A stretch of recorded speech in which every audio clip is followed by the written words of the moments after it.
തിരിഞ്ഞുപോയി പയ്യന്നൂരിലെ കുഞ്ഞികൃഷ്ണൻ തളിപ്പറമ്പിൽ പോയി.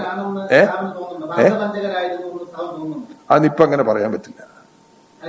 വർഗവഞ്ചകർ എന്നവിടെയുള്ള ആളുകൾ പറഞ്ഞിരിക്കുന്നത് പാർട്ടി തീരുമാനത്തെ ലംഘിച്ചുകൊണ്ട് തൊഴിലാളി വർഗ താല്പര്യത്തിനെതിരായ നിലപാടെടുത്തു എന്നുള്ളത് കൊണ്ടാണ് വർഗവഞ്ചകർ എന്ന് പറയുന്നത്. അത് അവിടുത്തെ പാർട്ടി എടുത്തൊരു നിലപാടാണ്.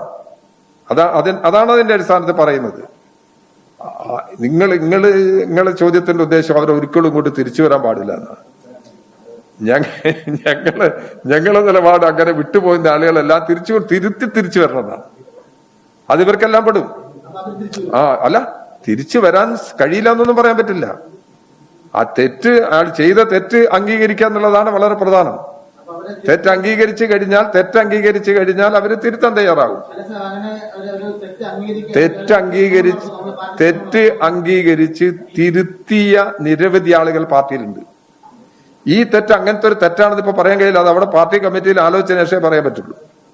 അപ്പൊ അതുകൊണ്ട് അത് നമുക്ക് ആലോചിക്കാം, നമുക്ക് സാവകാശം ആലോചിക്കാം. അവരെ നിലപാടാണോ ശരി? അതല്ലാതെ അവരിപ്പോ പറയുന്നുണ്ടല്ലോ, ഗോവിന്ദ മാഷ് പറയുന്നത് ഞാൻ കേട്ട് ഇതില്, അയാളിപ്പോഴും കമ്മ്യൂണിസ്റ്റുകാർ തന്നെയാണ്. എല്ലാരും എങ്ങനെയാ പറയുന്നത്? കമ്മ്യൂണിസ്റ്റുകാർക്ക് എങ്ങനെയാണ് ഈ കോൺഗ്രസിന്റെ നേതൃത്വത്തിലുള്ള UDF-നകത്ത് പോകാൻ കഴിയുക? കമ്മ്യൂണിസ്റ്റായി നിന്നയാൾ എങ്ങനെ സാധിക്കും? ഞാൻ കമ്മ്യൂണിസ്റ്റായി നിൽക്കുന്നിടത്തോളം കാലം എനിക്ക് പോകാൻ കഴിയില്ല. അപ്പോ അങ്ങനെയൊക്കെയാണ് നില. നമുക്ക് നോക്കാം, കാത്തിരുന്ന് കാണാം. നമുക്ക് നാട്ടിലെ ജനങ്ങളെല്ലാരും ഇവിടെ ഉണ്ടല്ലേ, നമ്മളെല്ലാരും ഉണ്ടല്ലേ ഇവിടെ. നമ്മളിടത്തോളം കാലം നമുക്ക് ഈ കാര്യങ്ങളെല്ലാം പരിശോധിച്ചുകൊണ്ടിരിക്കാം. ശരി, നിങ്ങളെല്ലാം നൽകിയിട്ടുള്ള ഇതൊക്കെ എല്ലാമാണെങ്കിലും കേരളത്തിലെ മാധ്യമ പ്രവർത്തകർ ഞങ്ങൾ ഒരുപാട് വിഷമിപ്പിച്ചിട്ടുണ്ട്, സഹായിച്ചിട്ടുണ്ട്. അതുകൊണ്ട് സഹായത്തിനെല്ലാം നന്ദി.